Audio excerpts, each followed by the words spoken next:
will offer a very similarly themed speech without the word spunk.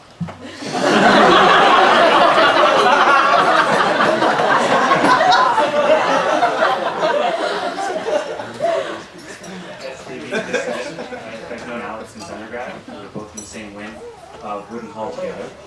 And at that time, my first impression of Alex was a very quiet, intellectual, self-reflective individual, which is why it was so unexpected during those first few weeks to hear him join in with the other Wooden Hallites, belting out our residence theme song, which is rather unnuanced and unbookish. Wooden, wooden, wooden, bash, bash, bash.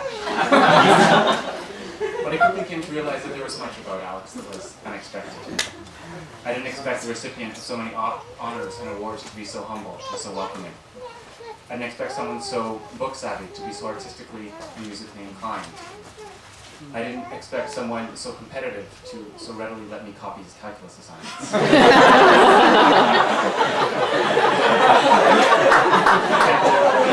I didn't expect someone who didn't even play in their JV team to rebound and shoot so well. I didn't expect someone so smart to make such bad puns. I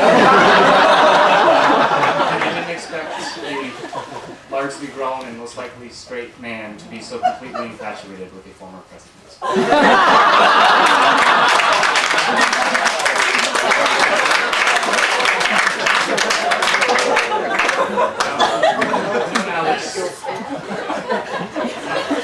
kind of understand the last one. I didn't expect it, but I understand it. I've known Alex for a long time, and we'll spend a lot of time together. In the breakfast class at Mac, at house parties in Toronto, at blues bars and Coney Island stands in Detroit, surrounded by snowmen in Boston or by tear gas in Quebec City. We've biked around Angkor Wat, sang for change in Costa Rica, surfed waves too big for us in Mexico, and drunk 40s in back alleys in Hull. We've talked in cafes in Lyon, Grenoble, climbed Mount Maple in near northern Ontario, played basketball in inner city Brooklyn, and ridden in limos in Manhattan. We've also stood together outside the largest reclining Buddhist statue in all of Thailand. Neither of us willing to shell out the 50 cents it would cost to see it. There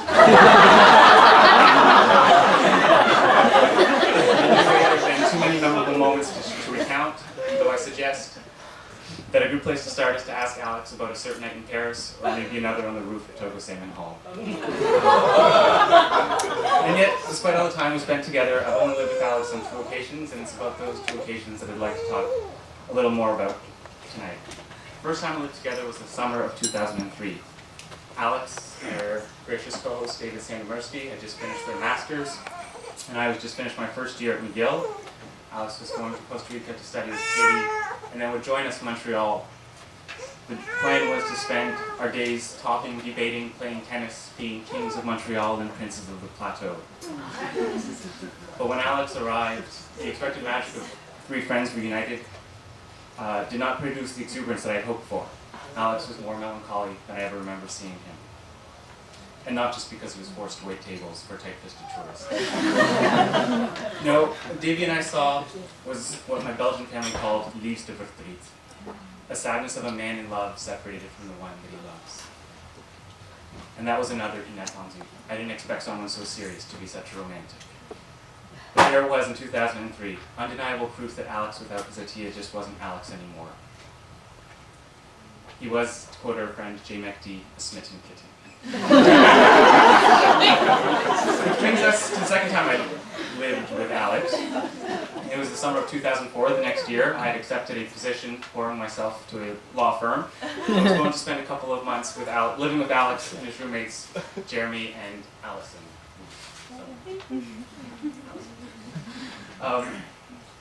Only I turned out to get to know Jeremy and Allison quite well that summer, but, or maybe because, other than a marathon session of downloaded Bill Clinton speeches, followed by a run and a trip to McDonald's for a glass of water to celebrate our meeting of. I rarely saw Alex, or rather I rarely saw him sans Zatia, but that was how it should have been. He was just as in love then as the summer before, only happier this time because he was with Zatia. Now, relationships can be judged in a lot of ways, and one very inappropriate way that I like to judge relationships is to assess which of the 2 people is getting the better deal.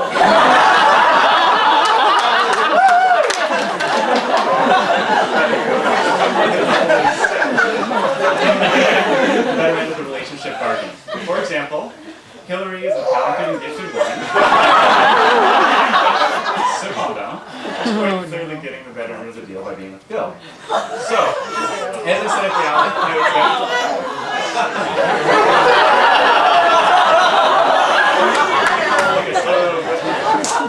Alex has always surpassed expectations.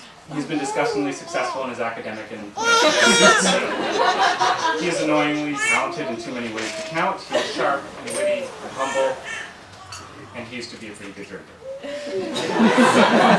On a more personal note, I think he has always bested me at every endeavor we've ever undertaken together, with the very notable exception of a thrilling sprint finish in the Millennium Campus Dash, in which I beat Alex by a stride to secure for myself the glory of 12th place. And yet, despite Alex's remarkable successes, and despite his great gifts, and despite the fact that he is as wonderful a friend as I could ever hope for, I'm convinced that he is the one tonight getting the better end of the deal.